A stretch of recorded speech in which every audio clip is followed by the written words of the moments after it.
Hello. ఏంటి ఈ video చూడగానే బిర్యానీ చేశాను అనుకున్నారా? అస్సలు ఛాన్సే లేదండి. ఇది లాస్ట్ ఇయర్ వీడియో గూగుల్ రివ్యూస్లో వచ్చింది కదా, ఆ వీడియో అనమాట. చూడగానే నాకైతే నోట్లో అయితే వాటర్ వచ్చేసాయి. అబ్బా తినాలి అనిపించేంత బాగుందనమాట. ఇది చేసినప్పుడు అయితే చాలా టేస్టీగా ఉండే. కేజీ రైస్ ఒక్కసారి అయిపోయిందంటే నేను నమ్మలేకపోయాను, అంత టేస్టీగా ఉందనమాట. చాలా బాగా నచ్చుండే. బిర్యానీస్ చేస్తాము చాలాసార్లు, కానీ చాలాసార్లు కుదరచ్చు, ఒక్కసారి కుదరకపోవచ్చు. బట్ ఆసారి అప్పుడు చేసినప్పుడు మాత్రం యాజ్ ఇట్ ఈజ్ రెస్టారెంట్లో టేస్ట్ ఎలా ఉండిద్దో అలా వచ్చింది. సో ఇంకా అది గుర్తొచ్చిందనమాట, అందుకే ఆ వీడియో క్లిప్ని ఇక్కడ యాడ్ చేసేసాను. అలాగే ఈరోజు నేనేం చేస్తున్నాను అంటే క్యాబేజీ పచ్చడి. జనరల్గా నాకైతే క్యాబేజీ నచ్చదు, నేను తినేవి సెలెక్టివ్గా కొన్ని కూరగాయలు మాత్రమే తింటాను అనమాట. కాకపోతే ఎప్పుడు కూరగాయలకు వెళ్ళినా, ఎప్పుడు కూరగాయలు ఆర్డర్ ఇచ్చినా నేను తినే కూరగాయలు మాత్రమే ఆర్డర్ ఇస్తాను, కొత్తవి ఆర్డర్ ఇవ్వను. అందులో కొంచెం 2-3 కూరగాయలు ఒకటి ఎక్స్ట్రా యాడ్ అయ్యాయి అనమాట, అలవాటు చేసుకుందామని చెప్పేసి. కానీ అవే రెగ్యులర్గా ఉండడం, అవే రిపీటెడ్గా ఉండడం వల్ల ఇంట్లో చిరాకు వచ్చేస్తుంది. సో అందుకని చెప్పి లేదు, నేను తినట్లే కాబట్టి పిల్లలకైనా అలవాటు చేద్దాము అన్నట్లు లాస్ట్ టైం బీట్రూట్ ట్రై చేశాను. అది సగం అయిపోయింది, సగం మాత్రం వేస్ట్ అయిపోయింది. దానికి మెయిన్ రీజన్ అయితే నేనే అనమాట. నాకే తినాలి అనిపించలేదు, ఎందుకో తెలీదు. తిన్నాను కానీ అంత ఇష్టంగా తినాలనిపించలే. At the same time snacks heavy అయిపోయేపాటికి రైస్ అంతగానం పోలేదనమాట. దానివల్ల కర్రీ వేస్ట్ అయిపోయింది మ్యాక్సిమం, లేకుంటే అయిపోయిండేది. సో నెక్స్ట్ నేను తీసుకున్న కూరగాయలు వచ్చేసి క్యాబేజీ కూడా నాకు అస్సలు నచ్చదు. బీట్రూట్ అన్న కొంచెం ఆయిల్లో బాగా ఫ్రై చేసి ఏమైనా పప్పులా వేసుకుంటే, శనగపప్పు కానీ పెసరపప్పు కానీ వేస్తే తినబుద్ధి అయితేమో, కానీ ఇంకా క్యాబేజీ అంటే నాకు ఆ స్మెల్ నచ్చదు. అదేంటో ఒక రకమైన స్మెల్ వచ్చేది కదా, అస్సలు నచ్చదు అనమాట. సో ఇంకా ఏం చేద్దామని చట్నీ అయితే చేసేసుకుందాము, కొంచెం టేస్టీగా ఉంటుంది, మరి క్యాబేజీ ఫ్లేవర్ తెలియకుండా ఉంటుంది అని చెప్పేసి ఓన్లీ హాఫ్ క్యాబేజీతో మాత్రమే నేను చట్నీ చేసాను. ఎందుకంటే ఎలాగో తింటామో లేదో క్లారిటీ లేదు, మళ్ళీ ఫుల్గా చేసేసి వేస్ట్ అయిపోయింది. నిన్ననే ఒక బీట్రూట్ తెచ్చి అది కూడా కొంచెం కర్రీ అయితే వేస్ట్ అయిపోయింది. సో అలా వేస్ట్ అవ్వద్దు అని చెప్పేసి ఓన్లీ హాఫ్ అయితే తీసేసుకున్నా. హాఫ్తోనే చట్నీ చేద్దాము, ఒకవేళ బాగుంది నచ్చింది అంటే నెక్స్ట్ టైం ట్రై చేసుకోవచ్చులే అన్నట్లు ఇంకా సగం దాంతో తీసుకొని ఒక 2 టమాటాలు, కొంచెం వెల్లుల్లిపాయలు, చింతపండు ఇవన్నీ యాడ్ చేసి మగ్గించుకొని పచ్చిమిరపకాయలతో చట్నీ చేస్తే బాగుండే. ఇక్కడ రైస్ అయితే అయిపోయింది. మా పెద్దోడికి అయితే బాక్స్లోకి రైస్ చల్లారబెట్టా, మా చిన్ని బాబుకి పాలు చల్లారబెట్టాను. పాలు అయితే ఇంకా వేడవుతున్నాయి స్టవ్ మీద. ఇవి రెగ్యులర్గా జరిగే ప్రాసెస్ అనమాట. ఇంకా ఫస్ట్ లేవగానే పాలు ఎక్కువగా ఉంటే చల్లారి పెట్టేస్తాను. మా బుడ్డిగా లేవకపోతే మాత్రం టీలో ఎక్కువ పాలు పోసేస్తా. లేచాడు అంటే టీలో కొన్ని పోసి తర్వాత కొన్ని అయితే వాడికైతే తాగడానికి ఉంచి మళ్ళీ పాలు వచ్చేదాకా వెయిట్ చేస్తూ ఉంటాను అనమాట. సో ఇక్కడ వచ్చేసి ఇంకా నేను చట్నీ ఎలాగో మిక్సీకి అయితే పట్టేసేసుకున్నాను కదా, దానికి తాలింపు కోసం అయితే ఆయిల్ అయితే యాడ్ చేశాను. యాక్చువల్గా చట్నీస్ చేసుకుంటే బాగానే ఉంటుంది, కానీ ఆయిల్ ఎక్కువ తీసుకున్నట్లయితే నాకు అనిపించింది కర్రీస్తో కంపేర్ చేసినప్పుడు.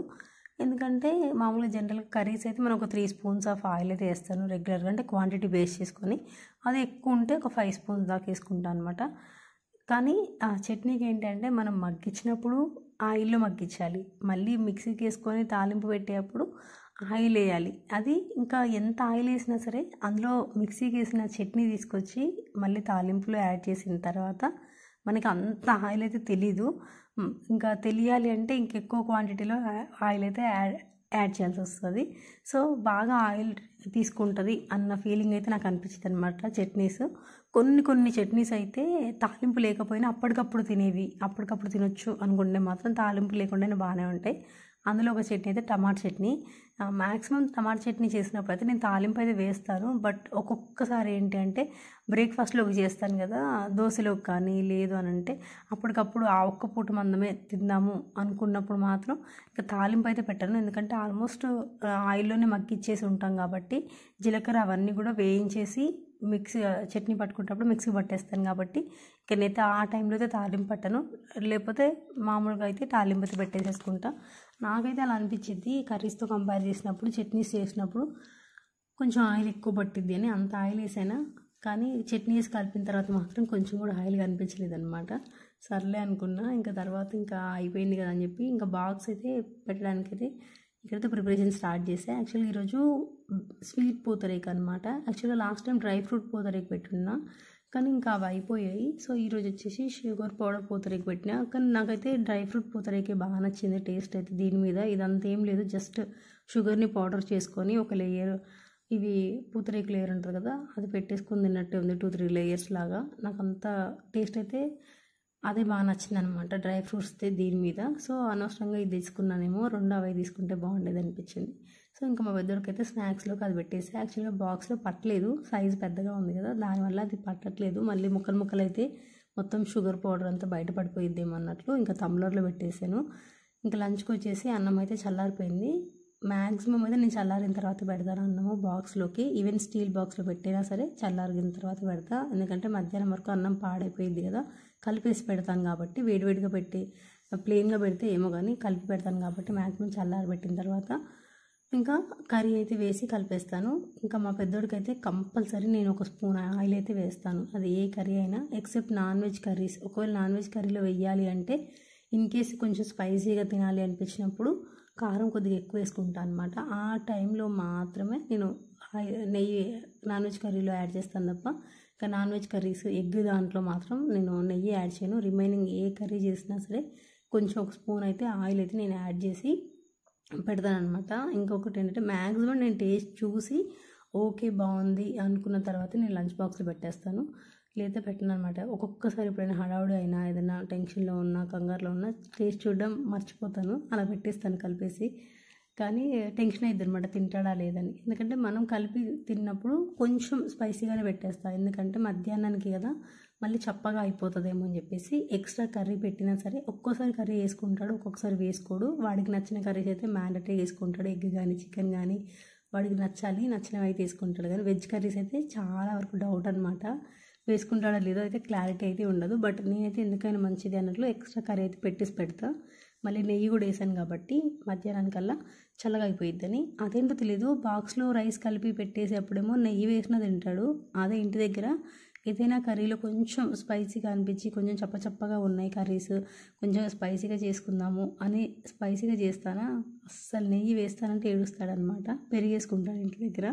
ఎందుకు మరి నెయ్యి వేస్తాంటే నాకు నెయ్యి నచ్చదు అంటాడు. మరి బాక్స్లో పెడుతున్నాను కదా ఎలా తింటున్నావు అంటే, నువ్వు బాక్స్లో పెట్టలేదు అని చెప్పి వాదిస్తాడంటే వాడికి తెలియకుండా పెట్టాను కాబట్టి తెలియదు అనమాట.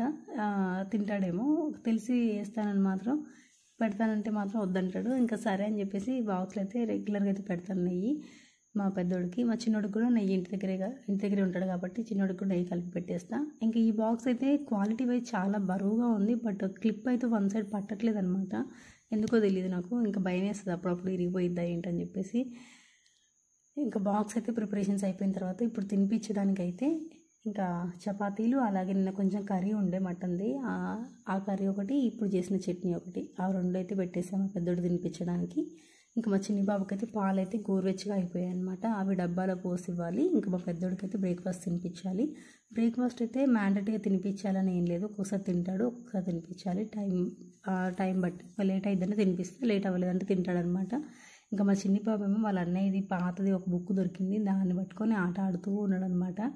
యాక్చువల్లీ నేనైతే ఎన్నిసార్లు చెప్దాము అనుకుంటున్నా కూడా అస్సలు చెప్పట్లేదు. వాడికి నచ్చినప్పుడే మనం చెప్పింది చెప్తాడు, ఇంకా నచ్చలేదు అంటే మాత్రం అస్సలు రిటర్న్ ఆన్సర్ ఇవ్వడు అనమాట. కామ్గా వాడికి వచ్చినాయి అంటాడు. ఓన్లీ అలా అమ్మహ వరకే నేర్చుకున్నాను అనమాట. ఏబీసీలు ఎంతసేపు చెప్తాము, రైమ్స్ చెప్దాము అంటే మాత్రం సైగలు. ఇంకా మనం ఏమైనా కవ్వు అనగానే అంబా అనడము, క్యాట్ అనగానే మియాం అనడము, డాగ్ అనమంటే బోబో అనడం, అలా అంటున్నాడు తప్ప డాగ్ అట్లా అనట్లేదు అనమాట. ఇంకా సర్లే అలవాటు అయింది స్లోగా అని చెప్పేసి నేను కూడా అంత ఫోర్స్ చేయట్లేదు. చిన్నపిల్లలు వాళ్ళ మూడ్ బట్టి చదువుతారు, మనం ఫోర్స్ చేస్తే చదవరు అని చెప్పి అర్థమైపోయింది, అందుకని ఇంకా వదిలేసాను. ఇంకా ఇది వచ్చేసి ముందు రోజు వీడియో అనమాట. యాక్చువల్గా బగారా రైస్ పలావ్ చేశాను, పలావ్ తోటి మటన్ తినాలా ఉంటుంది కదా అదనమాట. ఇంకా తర్వాత ఈవినింగ్ వచ్చేసి ఏదైనా స్నాక్స్ చేయాలి. స్నాక్స్ అయితే మ్యాండేటరీ, ఏదైనా ఇంట్లో ఉంటే తీసి ఇచ్చేస్తాను. కాకపోతే కొన్ని స్పెసిఫిక్గా మా పెద్దోడు అడిగాడు అనుకోండి, అవి చేయడానికి అయితే ట్రై చేస్తా. మా చిన్న బాబు విసిగిచ్చట్లేదు, కొంచెం కామ్గా ఉన్నాడు అనుకున్నప్పుడు మాత్రం మ్యాక్స్ చేసి అయితే పెడతా. నేను 90% స్నాక్స్ అయితే ఇంట్లోనే ప్రిపేర్ చేసి ఇవ్వడానికి అయితే ట్రై చేస్తాను. ఎందుకంటే మార్నింగ్ ఎలాగో బ్రేక్ఫాస్ట్ ఉండాలి, మళ్ళీ లంచ్ బాక్స్లోకి స్నాక్స్ ఉండాలి, ఈవినింగ్ వచ్చినాక మ్యాండేటరీగా స్నాక్స్ ఉండాలి మా పెద్దోడికి. ఇన్ కేస్ స్నాక్స్ లేవంటే బాగా ఏడుస్తాడు.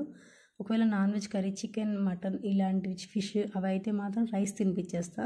ఎందుకంటే బాక్స్లో కొంచెమే పెడతాము, మళ్ళీ నైట్ ఎప్పుడో కొంచెం తింటాడు కదా, అందుకని చెప్పి నాన్ వెజ్ కర్రీ ఉంటే మాత్రం నేను రైస్ అయితే తినిపిస్తా, లేకపోతే స్నాక్సే ఉండాలి. ఈరోజు ఎందుకో తపాల్ చెక్క అడిగాడు అనమాట పొద్దున్న. సరే నాన్న ఈవినింగ్ కుదిరితే చేస్తానని చెప్పా. ఇంకా సరే అని చెప్పేసి మా పెద్దోడు వచ్చే టైంకి ముందు స్టార్ట్ చేశా. ఎందుకంటే ఇది చల్లగా అయిన దానికన్నా వేడివేడిగా తింటేనే నాకు బాగా ఇష్టం అనమాట. సో అందుకని చెప్పి వేడివేడిగా ఉంటుంది. వాడు వచ్చే టైంకి ఎగ్జాక్ట్గా 3:30 3:00 అలా స్టార్ట్ చేశాను అనమాట ప్రిపరేషన్స్. ఎందుకంటే ఒకటే సరిపోదు. లాస్ట్ టైం ఒక 6 చేశాను అనమాట. ఈజీగా తినేసారనమాట. నాకైతే ఒక హాఫ్ ఇచ్చారు, రిమైనింగ్ అంతా వీళ్ళే తినేసారనమాట. ఈ మనిషి 2 అలా తినొచ్చు ఈజీగా. బాగుంటాయి, ఎందుకంటే పెద్ద సైజు కూడా కాదు, జస్ట్ చపాతీ పెనం మీద అలాగే దోశ పెనం ఉంటాయిగా వాటి మీద చేశాను. సో చాలా బాగుండే టేస్ట్ అయితే, నాకు కూడా బాగా నచ్చుండే. యాక్చువల్గా నేను ట్రై చేసినప్పుడు ఎలా వచ్చిద్దా ఏంటో అనుకున్నాను, కానీ సూపర్ ఉండే. కానీ లాస్ట్ టైం మీద కంపేర్ చేస్తే ఈసారి నేను ఎక్స్ట్రా యాడ్ చేసింది అయితే పల్లీలు. లాస్ట్ టైం పల్లీలు యాడ్ చేయలేదు, లేవన్నమాట, కొన్ని ఉన్నాయి, మళ్ళీ చట్నీకి సరిపోవని యాడ్ చేయకుండా. కానీ ఈసారి ఎక్కువనే ఉన్నాయి అని చెప్పేసి పల్లీలు కూడా యాడ్ చేసిన అనమాట. సూపర్ అంటే సూపర్ ఉండే టేస్ట్. అప్పటికప్పుడు అంటే ఆయిల్ తక్కువగా వాడుకొని స్నాక్స్ చేయాలి అప్పటికప్పుడు అనుకున్నప్పుడైతే ఇంకా ఇది బెస్ట్ అనిపించింది నాకు. కొంచెం కారం కారంగా ఉంటుంది, ఎట్ ద సేమ్ టైం మనకి టేస్ట్ అయితే సూపర్ ఉంటుంది. ఇంకా ఆయిల్ కూడా ఎక్కువ కన్జ్యూమ్ చేయదు కాబట్టి పర్లేదు. ఇంకా పొట్టు కూడా ఫుల్ అనిపించింది. 2 తిన్నామంటే ఇంకా అప్పుడు ఇంకా ఆకలి అవ్వదన్నమాట. చాలాసేపు వరకు ఆకలి అవ్వదు. ఎప్పుడైనా సరే ఈవినింగ్ టైంలో కానీ లేదా డిన్నర్ టైంలో అన్నం తినబుద్ధి కానప్పుడు ఇలా చేసుకొని తినొచ్చు అనిపించింది. కాకపోతే మా బుడ్డిబాబు ఏమో నోట్లో పెట్టుకుంటున్నాడు కానీ కుక్ వేసుకుంటున్నాడు, మెత్తగా నవ్వట్లేదు, నా దగ్గర నుంచి లాక్కుంటున్నాడు అనమాట. తింటున్నాడు కానీ ఎక్కడ గొంతులో పడేసుకుంటాడో ఏంటో, ఎక్కడ స్ట్రక్ అయిపోయిద్దో గొంతులో అని చెప్పేసి కొంచెం టెన్షను. ఎందుకంటే నోట్లో నమలక ముందే తీసేసుకుంటున్నాడు. సో మెత్తగా నవ్వులు అంటే అప్పుడు మళ్ళీ నవ్వుతాడనమాట, లేదంటే మళ్ళీ కుక్ వేసుకుంటున్నాడు. కానీ చాలా ఇష్టంగా తింటాడనమాట స్నాక్స్ అన్నీ కూడా. సో ఇంకా నేను ఆల్మోస్ట్ ఇంట్లోనే చేస్తాను. కొన్ని మరీ మొత్తం కాకుండా ఒక 90% ఇంట్లో చేసి ఒక 10% మాత్రం బయట నుంచి తేవడానికి అయితే ట్రై చేస్తాను. ఆ బయట నుంచి తెచ్చేవి కూడా నేను ట్రై చేయనివి, నేను ఎప్పుడు చేయనివి, కొంచెం ఎక్కువ టైం టేకింగ్ ఉన్న ప్రాసెస్వి అవి మాత్రం మ్యాక్సిమం బయట నుంచే తెస్తాను. లేదు ఇంకా ఇంట్లో కొంచెం తొందరగానే అయిపోతాయి, ఇంట్లో చేయొచ్చు అనుకున్నవి మాత్రం ఇంకా ఇంట్లో, ఒకవేళ నాకు ఒక్కొక్కసారి చేత కాదేమో, మళ్ళీ చేయలేకపోతే ఎట్లా, ఏమైనా తినడానికి లేకపోతే ఎట్లా అని చెప్పేసి కొన్ని అయితే స్నాక్స్ తెచ్చి పెట్టేస్తాను నేను ఇంట్లో. మ్యాక్సిమం అయితే షాప్కి వెళ్ళి కొనియడం అలాంటివి అయితే నేనైతే అలవాటు చెయ్యను, నాకు నచ్చదు కూడా. ఎందుకంటే ఒక్కరోజు షాప్కి తీసుకెళ్ళాను అంటే ఖచ్చితంగా నెక్స్ట్ డే కూడా ఏడుస్తాడనమాట షాప్కి తీసుకెళ్ళాలి అని చెప్పి. అందుకని మ్యాక్సిమం షాప్కి అయితే తీసుకెళ్ళను. ఇంకా ఈవినింగ్ ఏంటి అంటే నైట్ వచ్చిన తర్వాత నన్ను ఆలు లేస్ అడిగాడు అనమాట, లేస్ ప్యాకెట్ కొనిమని. జనరల్గా ఇంతకుముందు ఎక్కువ తింటుండే లేస్ ప్యాకెట్స్, ఎవరొకరు కొనియడము లేకపోతే వాళ్ళ ఫ్రెండ్స్ తింటుంటే కావాలని చెప్పి ఏడవడము. నాకైతే అస్సలు నచ్చదు లేస్ ప్యాకెట్ కొనియడము. ఇంకా ప్యాకెట్ ఫుడ్స్ చాలా వరకు అన్హెల్దీ అంటున్నారు కదా, సో ఎలా అని చెప్పేసి ఇంకా నేను చేస్తాను అని చెప్పాను అనమాట ఇంట్లో. యాక్చువల్గా లాస్ట్ టైం తీసుకుంది కూడా లేస్ కట్టర్, ఆలు లేస్ చేసేది ఉంది కదా స్లైసర్ది, తీసుకుని కూడా ఆలు లేస్ చేద్దాము మా పెద్దోడికి ఇష్టం కాబట్టి అని చెప్పేసి మెయిన్ రీజన్ అయితే అదే అనమాట. సో ఇంకా సరే ఎలాగో తీసుకున్నాం కదా చేసి పెట్టేద్దాము అని చెప్పేసి ఆలు లేస్ చేశాను. ఇంకా నైట్కి వచ్చేసి ఎగ్ పులావ్ అనమాట, బిర్యానీ కాదు ఎగ్ పులావ్, వేడివేడిగా ఉంటుంది అని చెప్పేసి నైట్ తినే టైంకి కొంచెం ముందు చేశాను అనమాట.